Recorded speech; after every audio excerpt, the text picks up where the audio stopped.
Hi, I'm Selene, and at my father's company grand opening, my name tag didn't just have my name, it labeled me as the family's burden. I stood there, surrounded by champagne glasses and forced smiles, while my family laughed at my expense. But that was just the beginning, because behind the wealth and prestige, behind the Moreau name, were lies, the kind that erased my mother, the kind that stole everything from me. And when I finally uncovered the truth, they didn't just try to silence me, they tried to destroy me. But here's the thing about people who think they can control you forever. They never expect you to fight back. I never wanted to come. When the invitation arrived, gilded edges, embossed lettering, an ostentatious display of Moreau wealth, I had every intention of throwing it in the trash. But then Isolde called. "Just show up, Solène," she had urged. "Let them see you're still standing." So here I was, standing outside Moreau Industries' grand new headquarters, staring at the towering glass facade that reflected Chicago's city lights like a beacon of power and privilege. My family's empire, a kingdom built on control, appearances, and a legacy that had no place for me. I exhaled, adjusting the sleek black dress I had chosen. Not too bold, not too understated, a balance of defiance and restraint. If I was going to walk into the lion's den, I would do it on my terms. Stepping inside, I was immediately swallowed by the opulence. Crystal chandeliers bathed the room in a golden glow, the scent of expensive cologne and champagne filling the air. Conversations hummed, business deals, strategic alliances, power plays disguised as pleasantries. The Moreau way. And there he was, Magnus Moreau, my father. Surrounded by Chicago's elite, he laughed at something an investor said, his presence commanding yet effortlessly detached. He hadn't noticed me yet. Or maybe he had, and chose to pretend otherwise. Across the room, Vespera stood with Celine, the two of them an image of polished perfection. They were already watching me, their expressions unreadable, but their amusement palpable. I knew this wasn't a welcome. This was a spectacle. I squared my shoulders and walked in. I made it halfway across the ballroom before I saw it. A small, elegant table near the entrance, neatly arranged with name tags for the guests. An old trick of Vespera's. Networking, she called it. Control, I knew better. I skimmed the names absently at first. Magnus Moreau, CEO, Vespera Moreau, Moreau Charitable Foundation, Lucien Moreau, future successor, Celine Moreau, social icon. Then I saw mine, Solène Moreau, the family's burden. My breath caught, my fingers tightening instinctively. At first, I thought it was a mistake, some cruel joke. But then I heard it. Celine's laugh. I turned, and there she was, a flute of champagne in hand, eyes glinting with amusement. "Come on, Soli," she drawled, raising her glass. "Don't tell me you're offended by a little joke?" Vespera was beside her, ever the composed orchestrator of social cruelty. She tilted her head, her voice smooth as silk. "Networking events should be fun, dear. Don't take things so personally." A slow heat rose in my chest, but I refused to let it show. Not here, not now. I glanced around. Several guests had noticed, discreetly stealing glances in my direction. No one spoke, no one intervened. Because this was how it always was. A small, calculated humiliation, just subtle enough that if I reacted, I would look like the problem. I should have seen it coming.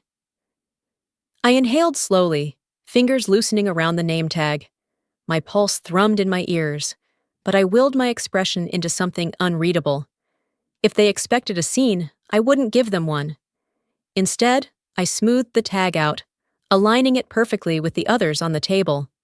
Then, I picked up a glass of champagne from a passing server, turned toward the room, and smiled. If they wanted a show, I would give them one. The chatter around me buzzed, but my mind was elsewhere, locked on the name tag, the smirk on Celine's face, and the buried memories that had just resurfaced. I moved through the room like a ghost, present yet detached. Every polite smile, every murmured toast, every carefully curated exchange. It was all part of the act. This was a stage, and I was the only one who refused to play the role assigned to me. I needed air. Stepping toward the back of the venue, I let the cool evening breeze from the balcony wash over me. I should have left the moment I saw that name tag, but something held me here, something deeper than pride or defiance. Then I heard it. Strange how your mother just disappeared from the picture, isn't it? I froze. A man's voice, low but deliberate, carried over from a small circle of investors near the bar. He swirled his whiskey, his words casual, but they hit me like a punch to the gut. Magnus chuckled, his tone measured. Life takes people in different directions. The investor smirked. Right, and yet some disappear more thoroughly than others. Magnus's smile didn't falter, but something flickered in his eyes. A warning. The conversation shifted. Laughter filled the space, but I barely heard it. I turned, my pulse quickening. Was my mother forced out? Was her absence not voluntary? Across the room, I caught sight of Isolde. She wasn't watching the investors. She was watching Magnus and Vespera, and the look in her eyes told me she knew something. The weight in my chest grew heavier. I needed answers. Slipping away from the crowd, I wandered down the hall where the offices were. I knew this building well. Before I had become an inconvenience, Moreau Industries was supposed to be my future too. Magnus's office door was slightly ajar. That wasn't like him. He never left things unsecured. Something told me to step inside. The room smelled like leather and expensive scotch. Bookshelves lined the walls, and his massive mahogany desk sat in the center, an altar to his authority. Everything was in perfect order. Everything except a single drawer, slightly open. I hesitated. Then, with a steadying breath, I reached for it. Inside, a stack of neatly arranged documents. But it wasn't the business reports that caught my eye. It was the envelope tucked between them. Yellowed with time, edges worn. My name was on it. I pulled it out, my hands trembling. The handwriting was unmistakable, my mother's. Swallowing hard, I opened it. Solène, I tried to reach you, but they never let me. I hope one day you find this. The words blurred as my vision swam. I gripped the letter tighter, forcing myself to read on. She had written about the divorce, about how Magnus and Vespera controlled everything, even her ability to see me, how they had twisted the narrative, ensuring that when she was gone, she would never be able to return, how she had never wanted to leave me behind. My breath came in short, sharp bursts. I had spent years believing she had abandoned me, that she had walked away and never looked back. It was all a lie. A shadow fell over me. I turned sharply, heart pounding, only to find Isolde standing at the door. Her eyes flickered to the letter in my hands, and her expression softened. You found it, she said quietly. The walls felt like they were closing in. You knew? She hesitated. Not everything, but I had my suspicions. My stomach twisted. Rage, grief, betrayal, they all tangled together inside me. Why didn't you tell me? My voice was barely above a whisper. Isolde sighed. Because you weren't ready to hear it. She took a step closer, her voice low but firm. And because they expect you to lose control. If you lash out now, they win. Understand? I clenched my jaw. I did understand. But that didn't make it any easier.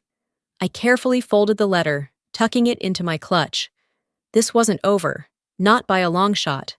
Straightening my dress, I squared my shoulders and stepped back into the party, now seeing every smiling face for what it truly was, a mask hiding decades of lies.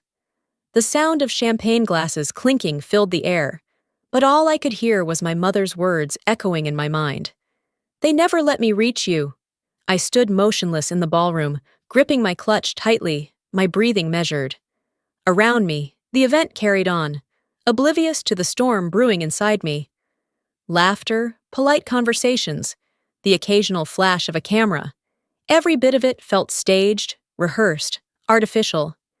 I had spent years wondering why my mother had disappeared from my life, why I had been left behind. Now I knew the truth.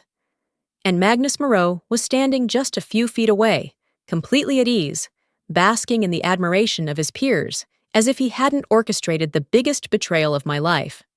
Then he raised his glass. "Ladies and gentlemen," he announced, his voice commanding the room's attention.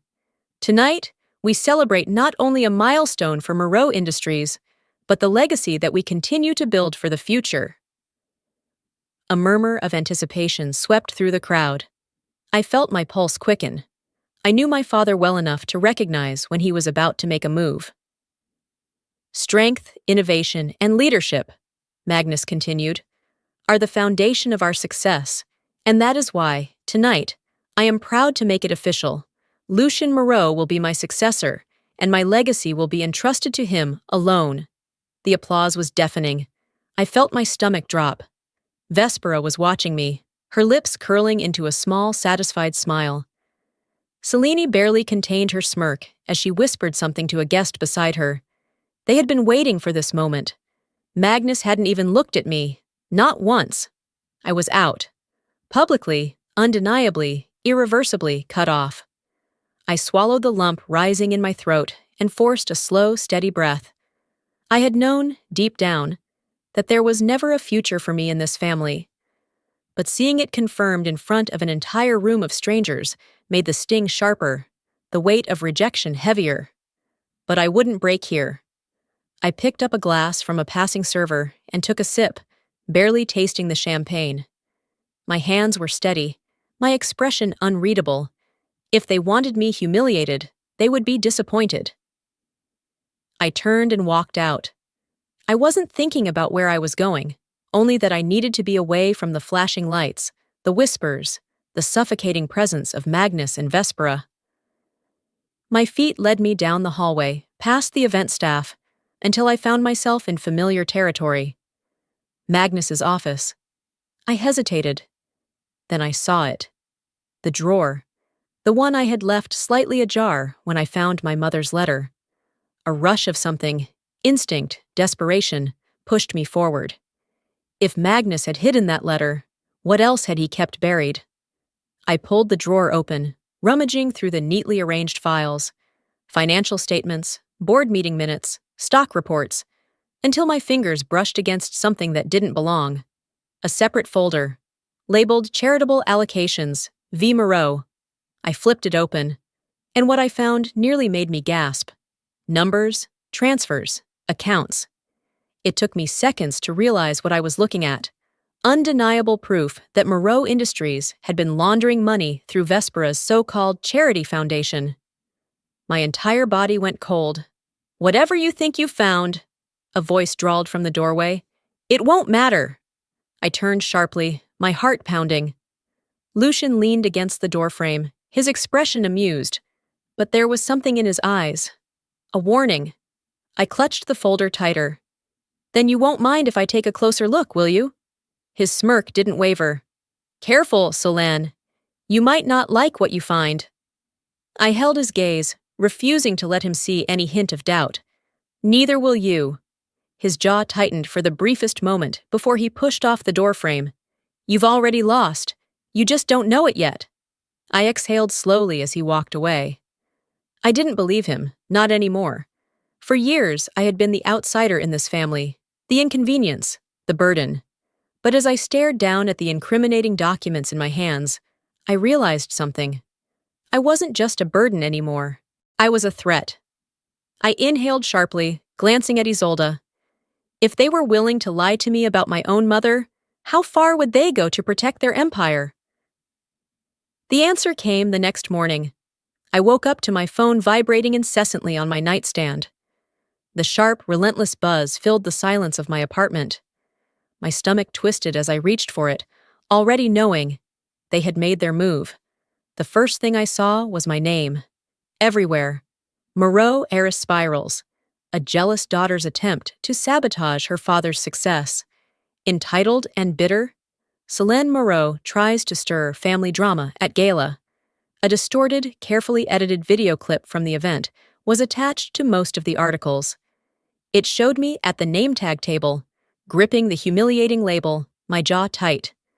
Then, a selective cut of me walking away from Magnus's speech, a moment that now looked like a petulant act of defiance rather than self-preservation. I scrolled further, my pulse pounding in my ears. Then I saw her. Vespera, elegantly poised in a pre-recorded interview, her voice coated with false sympathy. We only ever wanted the best for Selene, but she refuses to be part of this family. This has been difficult for all of us. My stomach twisted as the video cut to Selena, shaking her head in feigned disappointment. We tried. We really did. And then Lucian, looking effortlessly composed.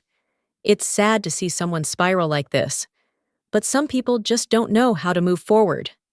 I clenched my jaw so tightly it ached. They hadn't just disowned me. They were rewriting the story. And people were eating it up. The first call I answered was from Isolde. "Selene," she said, her voice clipped. "Turn on the TV."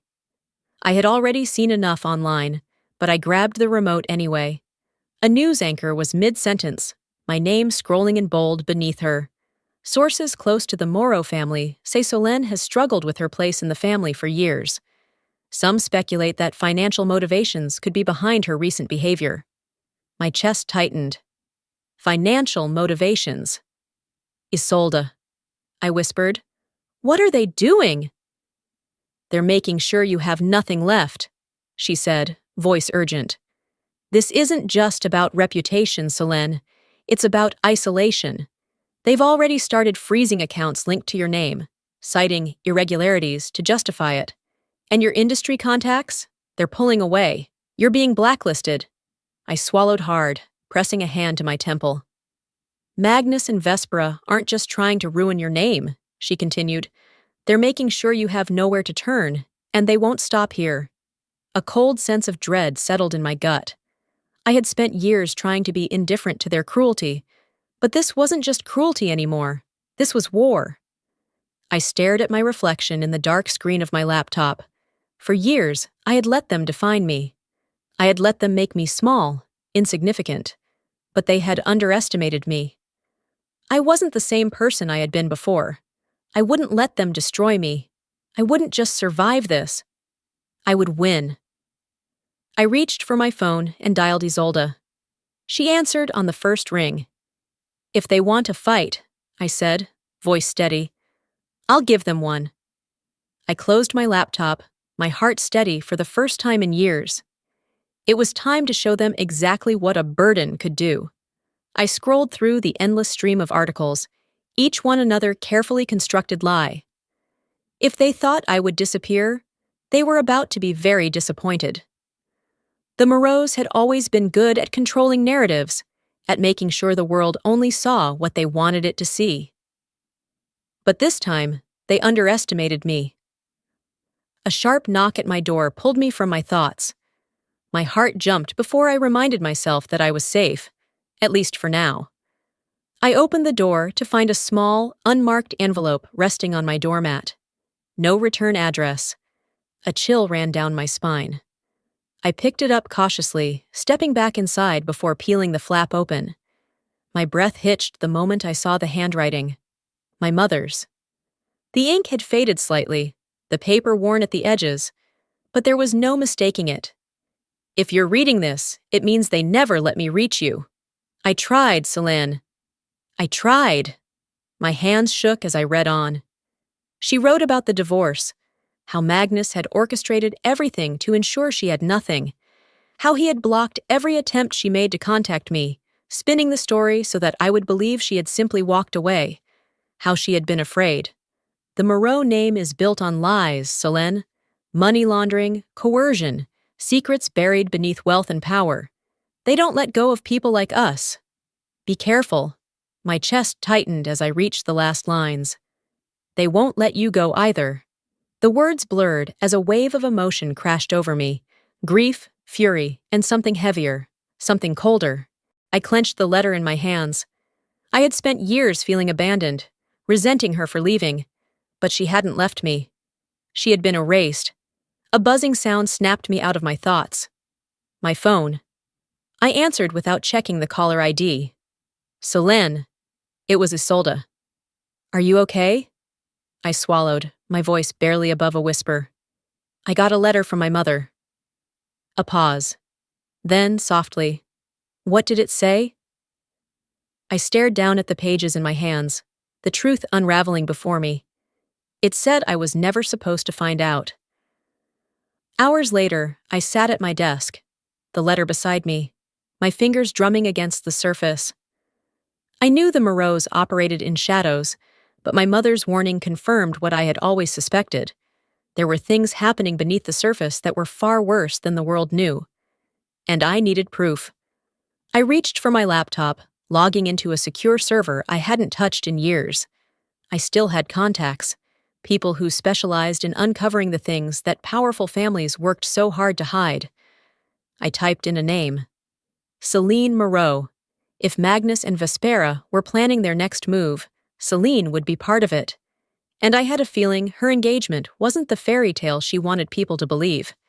It didn't take long. A few messages, a few calls, and then the confirmation came through. Celine's fiancé was drowning in debt. The engagement was a business transaction, not a love story. A carefully crafted power move to secure Celine's position, orchestrated by Vespera herself. I clicked on Celine's latest social media post. True love, built on trust and honesty. My lips curled into a humorless smirk. I copied the files I had been sent, saving them to my encrypted drive. Celine had always thrived on the illusion of perfection. Let's see how she handled the truth. The call from Isolde came just before midnight. "What are you planning to do?" she asked, her voice cautious. I exhaled slowly, my fingers brushing against the letter from my mother. "They took everything from me, Isolde," I murmured. "It's time I take something back." I placed the letter beside the incriminating documents, my resolve hardening. If my mother warned me to be careful, it only meant one thing. I was closer to the truth than they ever wanted me to be. I stared at the names on the documents. Powerful men, untouchable by law, all connected to Moreau Industries. And I had proof. It should have felt like a victory, but I knew better. Because the Moreaus never just defended themselves. They attacked. The first sign came when I stepped into my office. The silence hit me before anything else. My assistant avoided my gaze. Conversations died when I passed. A few colleagues exchanged knowing glances before turning away entirely. I felt it in my gut. Something had shifted. I barely had time to set my bag down before my phone buzzed. An internal message. HR meeting. Immediately. I exhaled slowly, grabbed my notepad, and made my way down the hall. Inside, the head of HR sat stiffly across the table, a folder open in front of her. "There have been concerns about your integrity, Celine." I kept my expression neutral. "Concerns from whom?" She hesitated. That was enough of an answer. "I assume this has nothing to do with my actual performance," I continued, leaning back. "And everything to do with my last name." Her lips pressed into a thin line. "We received allegations that confidential company data was leaked under your credentials. Given the nature of these accusations, we're putting you on immediate leave pending an internal review." A bitter laugh nearly escaped me. Lucian. This had his fingerprints all over it. "You don't actually believe this," I said. The HR director didn't meet my eyes. "I'm sorry, Celine." That told me everything I needed to know. I stormed into Lucian's office without knocking. He was sitting behind his desk, scrolling through his phone, utterly unbothered. "You're trying to erase me," I said, slamming the door shut behind me. Lucian finally looked up, one eyebrow raised. "You erased yourself the moment you decided to turn against this family." I clenched my fists at my sides. "So this is your strategy? Cutting me off wasn't enough? You want to ruin my career too?" He leaned back, smirking. "You don't have a career without us, Celine. You never did." I felt my jaw tighten. "You think I need you?" I asked, voice dangerously even. "You think I won't survive without the Moreau name?" Lucian sighed dramatically. "Celine, let's be honest. You were always the weak link. The moment you stepped out of line, you became disposable." I took a slow, deliberate step forward. "If you wanted me to walk away," I said, "you should have left me with something to lose." For the first time, a flicker of something crossed Lucian's face. Uncertainty. And that was all I needed. That night, I met Isolde at a quiet corner cafe, the kind of place no one would think to look for me. She slid into the seat across from me, expression wary. "What did they do?" she asked. I handed her my suspension notice. She read it quickly, then exhaled through her nose. "Lucian?" I nodded. "They think they've won," I said, taking a sip of my coffee. "They don't realize I'm just getting started." Isolde studied me for a moment. "What's your plan?" I pulled out my phone and typed a single message to a journalist contact I hadn't spoken to in years. Then, I turned the screen toward her. A single file attachment, just enough to plant the first seed. "Let's see how Lucian handles a taste of his own medicine," I murmured. The next morning, whispers began. "Are the Moreaus hiding something? Why is there a discrepancy in their charity funds? Lucian Moreau, next in line for his father's empire, but at what cost?" By midday, the first article had dropped. Lucian was already calling, but I ignored it. I smirked as I closed my laptop. Let them think I was weak. It would make my next move all the more devastating. Lucian had always been predictable, arrogant, reckless, and convinced of his own invincibility. That would be his downfall. But Magnus? He was a different beast entirely. When the formal invitation arrived, I wasn't surprised. A sleek envelope, thick cardstock, embossed lettering. Moreau Industries' signature brand of intimidation disguised as sophistication. It was an invitation to meet with him. Magnus Moreau didn't summon people unless it benefited him, which meant he had a problem. And that problem was me. I arrived at headquarters exactly on time. No earlier, no later. If he wanted to play power games, I wasn't going to give him the satisfaction of appearing eager. The assistant led me through the familiar hallways, my heels clicking against polished marble floors. Magnus was waiting in his office, seated behind an expansive desk, fingers steepled together in that calculated way of his. He gestured toward the chair across from him. "Sit." I didn't move. "I prefer to stand." His mouth barely twitched. "Suit yourself." Then, without preamble, he slid a document across the desk. "This is my last act of generosity toward you," he said smoothly. I glanced down. A non-disclosure agreement, a financial settlement, enough money to disappear and start over. Silence had a price, and he had just named it. "You think you can buy me?" I asked, keeping my voice even. Magnus leaned back in his chair, unbothered. "I think you can be reasonable." "Take the money, Selene. Move on." I picked up the papers, skimming them. The sum was generous, life-changing for most people. But I wasn't most people. "You're either with this family," Magnus said, "or you're against it." I set the documents down carefully. "Then I guess we both know where I stand." For the first time, his mask cracked, just for a fraction of a second. He had expected me to fold, to cut my losses and walk away. He still didn't understand. I wasn't playing their game anymore. I was rewriting the rules. I turned and walked out, leaving the papers untouched on his desk. That night, something felt wrong the moment I reached my apartment door. The lock was intact, no signs of forced entry. But as I stepped inside, the air felt different. Then I noticed it. My belongings had been moved. Not stolen. Shifted. A glass was slightly out of place on the counter. My desk chair had been adjusted. A book I had left on the coffee table was turned the wrong way. Someone had been here. My stomach twisted. My phone buzzed. An unknown number. I hesitated, then answered. Silence. Then a voice. Low, unfamiliar. "Stop digging, Miss Moreau, or you'll end up just like her." The line went dead. A chill ran down my spine. This wasn't just about Magnus anymore. I met Isolde in secret, my pulse still pounding from the call.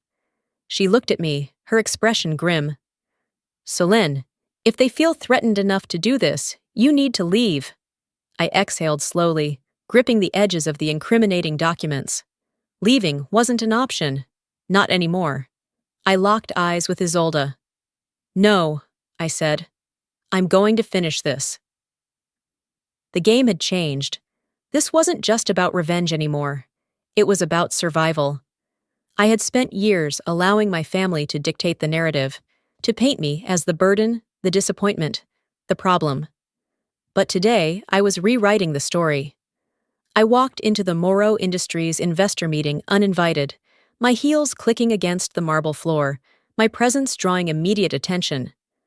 Eyes turned toward me, some in shock, others in curiosity. At the head of the room, Magnus sat in his usual seat of power, flanked by Vespera, Lucian, and Celine. His expression didn't change, but I saw the way his fingers curled slightly against the table. He had expected me to disappear. Instead, I had come to destroy him. I strode forward, my movements deliberate, and placed a stack of folders onto the long conference table. "Good morning," I said, my voice carrying through the room. "Before you proceed with today's agenda, I have something for you all." The silence was absolute. I turned to face the investors, some of the most powerful figures in the business world, watching as they reached for the files. Inside, they would find everything: proof of financial fraud, offshore accounts, falsified reports tied directly to Moreau Industries. "For years," I continued, "you've all believed in the illusion of Moreau Industries. Let me show you the truth." I pressed a button on the small remote in my hand. Behind me, a massive screen flickered to life. A series of documents appeared: bank transfers, hidden transactions, numbers that didn't lie. The murmurs started immediately. Whispers, hushed conversations. I saw brows furrow, hands tightening around the pages. Then, Magnus stood abruptly. "Solène," he said, his voice low and controlled. "Enough!" I met his gaze and held it. "You don't get to decide that anymore." The reaction was immediate. Lucian lunged from his chair, knocking several folders from the table. "You think this will change anything?" he hissed, his face contorted with rage. Celine, ever the social strategist, shrank away from the cameras that were already flashing. She knew her own scandal would surface next: her sham marriage, the financial deals behind it. There was no salvaging her public image now. Vespera didn't speak. She remained eerily still, watching me with sharp, calculating eyes. But for the first time, I saw something else in them: a flicker of uncertainty. She had spent her life controlling the Moreau narrative. She hadn't prepared for this. Magnus, however, remained calm. He exhaled slowly, his fingers tapping against the table in quiet rhythm, before he spoke again. "You've made a mistake." His voice sent a chill down my spine. It wasn't a threat. It was a statement, a certainty. I swallowed, but I refused to let him see any hesitation. "No, Father," I said, my voice unwavering. "I finally did something right." The room exploded into chaos. Investors demanded answers. Reporters pushed forward, cameras flashing. The security team hesitated, unsure of who to listen to. Magnus had built his empire on control. I had just set it on fire. And as I turned to the reporters, microphone in hand, I delivered the final blow. "Now tell me, who's the real burden in this family?" The dust hadn't settled yet, but I already knew. Things would never be the same again. The Moreau name had once been untouchable, a legacy of power, wealth, and control. Now it was a scandal, unraveling piece by piece across national headlines. I watched from my apartment as the news played on the screen. The same anchors who once praised Magnus Moreau were now tearing him apart. Moreau Industries in freefall. CEO Magnus Moreau steps down amid financial fraud allegations. Lucian Moreau blacklisted from major business circles. Investors distance themselves. Celine Moreau's wedding canceled after fiancé's financial scandal surfaces. Vespera Moreau, the mastermind behind the Moreau Charitable Foundation. Has she cut a deal? I turned down the volume, leaning back against the couch. I should have felt victorious, but mostly I just felt free. A knock at my door broke the silence. I opened it to find Isolde, holding a bottle of wine in one hand, 2 glasses in the other. She lifted an eyebrow. Celebratory drink? I stepped aside to let her in. More like a farewell toast. We settled into the couch, the city lights flickering beyond my window. Isolde poured the wine, watching me carefully. So, she said, handing me a glass. What now? I exhaled slowly, letting the question sink in. For years, my life had been dictated by my last name, by the expectations, the power struggles, the endless fight to prove my worth. Now, for the first time, there was nothing standing in my way. A slow smile formed on my lips. Now, I said, raising my glass, I live my life. Later that night, I stood on my balcony, gazing at the city below. This time, I wasn't looking for an escape. I wasn't searching for validation or wondering where I fit in. I had walked away, and I had won. The Moreaus would spend years picking up the pieces of their ruined empire, but I wouldn't be around to watch. I had no interest in their downfall, because they didn't matter anymore. I stepped back inside, pausing just before closing the door. The name tag from that night, the one that had called me the family's burden, sat on my desk. For a moment, I considered throwing it away. Then, I smiled. I left it there, untouched. A reminder, because the truth was clear now. I was never the burden. They had always been mine. Before I step away from this story, I want to leave you with something to think about. For years, I believed that family was unbreakable, that no matter how deep the wounds, how cruel the betrayals, there was always a way back.